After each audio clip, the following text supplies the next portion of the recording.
안녕하세요. 글로벌 리포트 장량입니다. 오늘은 지난 27일 추모의 벽 제막식 행사가 열렸던 워싱턴 DC 한국전쟁 참전용사 기념공원에 나왔습니다. 한국전쟁에 참전한 미군을 기리기 위해 1995년에 처음 문을 연 이 기념공원은 이번 추모의 벽 제막을 계기로 27년 만에 재단장했습니다. 2016년 추모의 벽 건립을 위한 법안이 미 의회와 오바마 대통령의 서명을 거쳐 발효된 후 지난해 착공해 1년 공사 끝에 완성됐습니다. 공원의 외곽을 두르는 식으로 조성된 벽에는 한국전쟁 당시 전사한 미군 36,634명과 미군에 배속돼 함께 싸우다 전사한 한국 군인 카투사 전사자 7,174명의 이름이 새겨져 있습니다. 제막식 하루 전에는 전쟁 포로가 되거나 실종 또는 전사한 미군과 카투사 유가족 800여 명에게 먼저 공개되기도 했습니다. 다양하고 깊이 있는 세계 소식 글로벌 리포트 지금 시작합니다.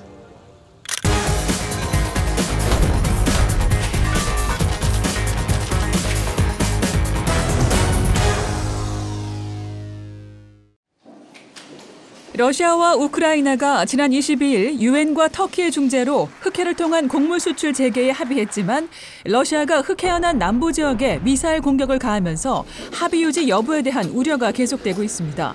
지난 2월 우크라이나를 침공한 러시아가 흑해를 장악하면서 우크라이나산 곡물의 수출길이 사실상 봉쇄돼 세계 식량 부족 현상이 일어났습니다.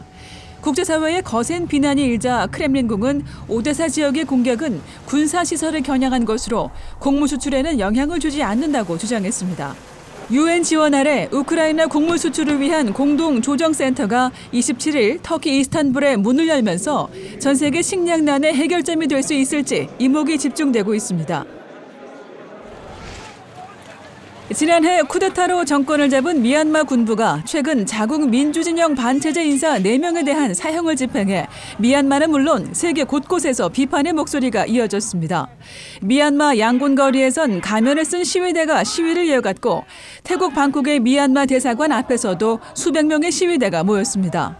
유엔과 미국 등 국제사회도 일제히 미얀마 군부의 사형 집행을 강하게 비판하고 나섰는데요. 인권단체 국제애므네스티는 이번 사태를 잔혹한 인권 실태의 한 사례라며 군사법원에서 유사한 사법 절차를 거쳐 복역 중인 100명 이상의 사형수가 위험하다며 국제사회의 즉각적 행동을 촉구했습니다.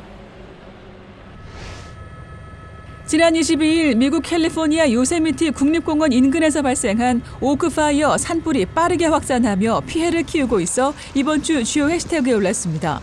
산불 발생으로 비상사태가 선포된 캘리포니아주 메리포사 카운티에서는 주택과 자동차, 기반시설 등의 피해가 이어지는 가운데 수천 명의 지역 주민에게 대피령이 내려졌습니다. 전례 없이 빠른 불길 확산에 산불 진화율은 여전히 저조한데요. 이렇게 빈번해진 산불은 기후변화 탓이라는 전문가들의 말이 이어지는 가운데 조 바이든 미국 대통령은 앞서 지난 20일 곧 기후 비상사태에 관한 결정을 내릴 것이라고 밝힌 바 있어 미국 내 기후 관련 국가 비상사태가 나올지 관심이 쏠리고 있습니다.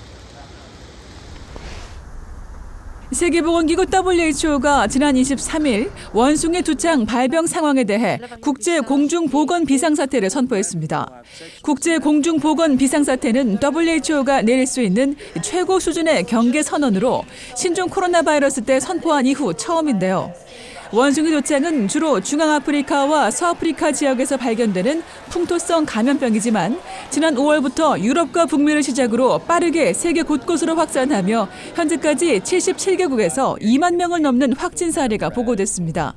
미 보건당국은 최근 원숭이 두창 백신 20만 회분을 공급했고 80만 회분을 추가로 여름까지 공급할 예정이라 밝혔습니다.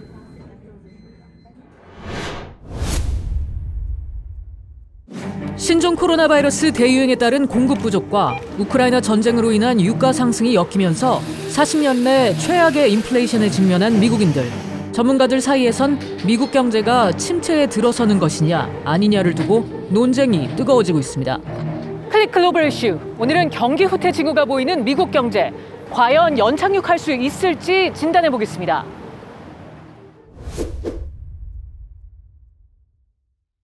올해 2분기 미국 국내 총생산 GDP 증가율이 마이너스 0.9%를 기록했습니다. 미국 경제가 2분기 연속 역성장을 보인 겁니다.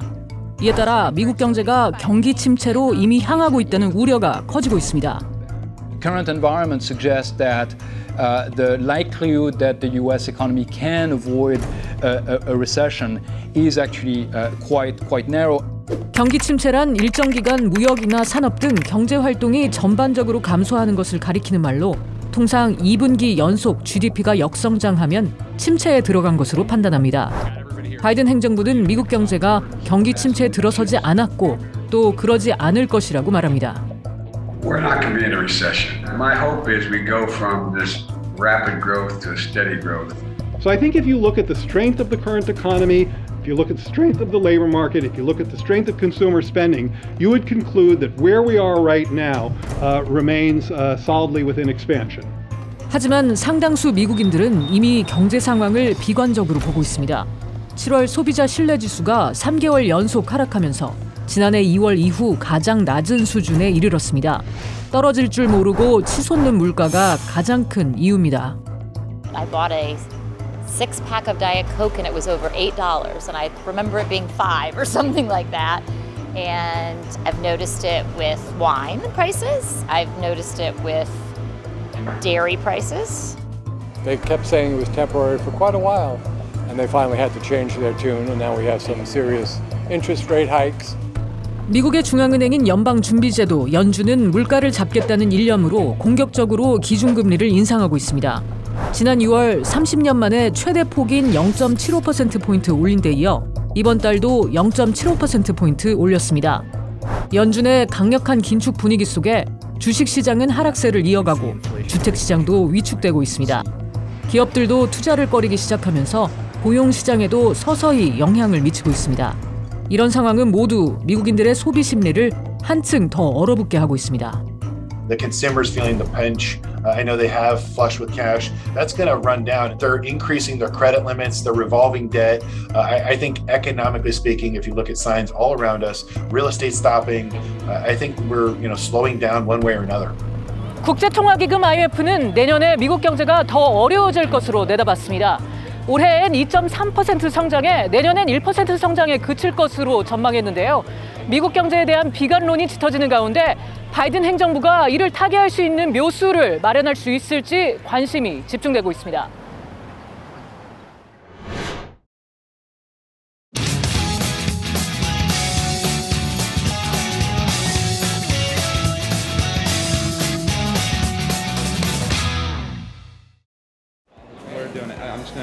Do it.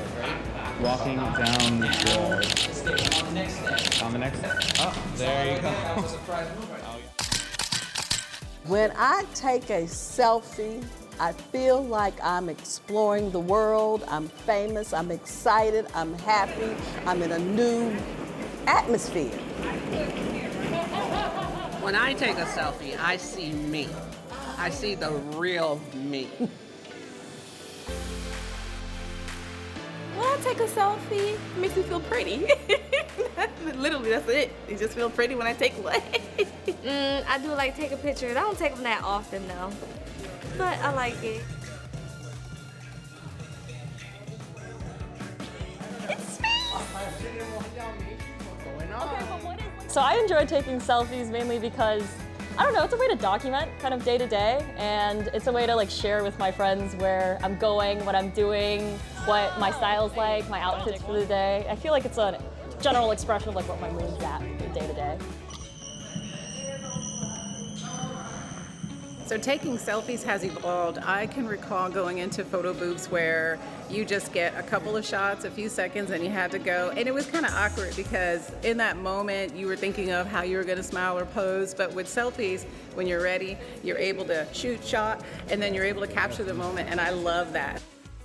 I believe that with the development of technology and the way that we communicate and relate to one another, it is not a fad. I think it is a shift in the way that we communicate with one another as a society. It's also a form of art if you use it in that way. I take pictures of everybody and everything. Yeah. Lasts a lifetime. Yeah, exactly. Yeah. selfies give us an opportunity to let other people see us as who we are. And I agree with Valencia. Selfies let you know who you actually are. Because we can't really see ourselves. We feel ourselves, but we don't see ourselves. The technology that we use might change, but the core essence of it, the selfie, the picture, that's going to stay with us pretty much forever. And in fact, selfies existed before we had cameras, you know? So with all of that being said, selfie world and selfies and selfie taking is here to stay. Cheers to that. Oh yeah.